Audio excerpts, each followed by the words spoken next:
రాహుల్ గాంధీ అలా తెలంగాణకు వస్తున్నాడని ఓపారి, లేదు లేదు అత్తలేడని ఓపారి, ఇట్లా నిన్నటి సంధి బోలెడని వార్తలు నడిచినాయి. ఆఖరికి మాత్రం రాహుల్ గాంధీ రానే లేదు. మరెందుకు ఇట్లా జరిగిందో పురాగా తెలవాలంటే ఈ వార్త చూడాల్సిందే.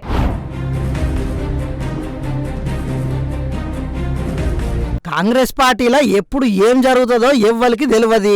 ఢిల్లీలో గాలి మోటార్ ఎక్కి హైదరాబాద్ లో దిగే వరకే జరగాల్సినవి జరిగిపోతాయి. అట్లా శానా రోజుల సంది రాహుల్ గాంధీ సీఎం రేవంత్ అన్నకు అపాయింట్మెంట్ కూడా ఇస్తలేడని వార్తలు వస్తున్నాయి కదా. దీంతో గదేం లేదు, మేము రోజు ఫోన్ లో మాట్లాడుకుంటున్నామని స్వయంగా సీఎం రేవంత్ రెడ్డి చెప్పుకునే పరిస్థితి మోపైంది.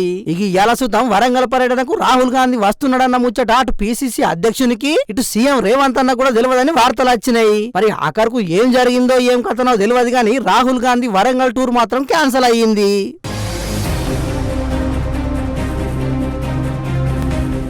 మొత్తానికైతే కాంగ్రెస్ పార్టీలో ఏదో జరుగుతుందనే గుసగుసలు మాత్రం బగ్గనే వస్తున్నాయి.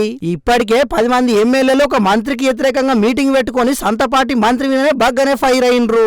ఇక అటు పార్టీ సోషల్ మీడియా అకౌంట్ లో పెట్టిన పోల్స్ తో మిస్ ఫైర్ అయ్యింది. ప్రజాపాలన కావాలన్నా ఫామ్ హౌస్ పాలన కావాలని పోలు పెడితే చాలా మంది ఫామ్ హౌస్ పాలన కావాలనే వరకు ఇది ఢిల్లీ ఎన్నికల్లో కూడా ప్రభావం చూపించిందని కొందరు అంటున్నారు.